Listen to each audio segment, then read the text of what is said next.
चारधाम यात्रा शुरू होने से पहले यात्रियों की जेब टिकट को लेकर कट सकती है, क्योंकि रूस यूक्रेन युद्ध का असर अब हेली सेवाओं के लिए किराए पर भी पड़ने लगा है,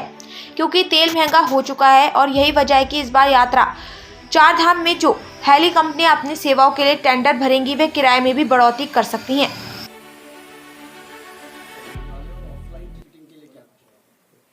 ये दो चीज़ें थी इसमें। एक तो मुख्यतः ये था कि इस टिकटिंग के लिए हम लोगों ने अब तक व्यवस्था गढ़वाल मंडल विकास निगम के पोर्टल के माध्यम से की जाती थी,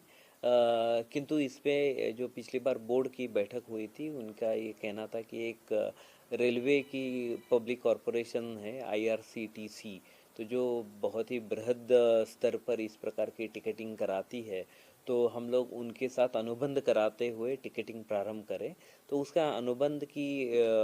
हमारा MOU जो है वो अंतिम चरण में है, वह अनुबंध किया जाएगा। किंतु चूँकि अभी टिकट्स हम लोगों को आवंटित करने प्रारंभ भी कर देने हैं, तो हो सकता है कि प्रथम चरण में हम लोग गढ़वाल मंडल की ही सेवाओं का इस्तेमाल कर सके, किंतु जो है भविष्य में IRCTC के साथ ही हम लोग अगले 3 साल के लिए एक अनुबंध करते हुए इस व्यवस्था को संचालित करने जा रहे हैं। इसके अतिरिक्त सचिव दिलीप जावलकर ने कहा कि यूकाडा किसी भी प्रकार से हेली सेवाओं के किराए निर्धारित नहीं करती, बल्कि जो हेली कंपनियों की तरफ से टेंडर प्रक्रिया में किराया भरा जाता है, उसमें कोशिश यही रहती है कि यात्रियों को ज्यादा असुविधाओं का सामना न करना पड़े, इसलिए कम से कम किराया लागू करने की कोशिश की जाती है। देखिए, जो बिडिंग जिस प्रकार से की जाती है उसमें किराया बढ़ाया या घटाना जो है,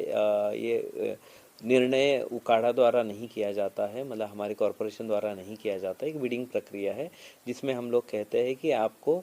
जो भी सबसे कम यात्री से पैसे लेगा उसको अनुमति मिल जाएगी। तो इसके चलते अभी बिडिंग प्रक्रिया के बाद पता चलेगा हम लोगों को कि प्रक्रिया कितनी होती है। और इस बार आपने देखा भी होगा कि पिछले 2 साल से यूक्रेन वॉर की वजह से हो या इंटरनेशनल रिसेशन की वजह से, मतलब इकोनॉमिक स्लो डाउन की वजह से है, कीमतें बढ़ी हुई है ATF की। और ATF मुख्यतः जो है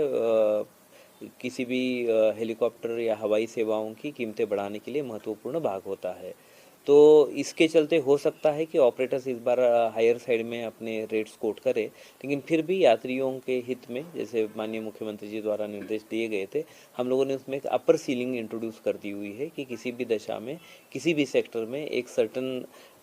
सीमा के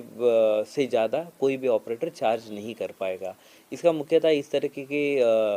जो सीमा हम लोग तय करते हैं उसका मुख्य उद्देश्य होता है कि किसी भी प्रकार का कार्टेलाइजेशन वगैरह न हो, इसकी वजह से एक प्रिकॉशन ली जाती है। उसके तहत हम लोग अभी टेंडरिंग कर रहे हैं।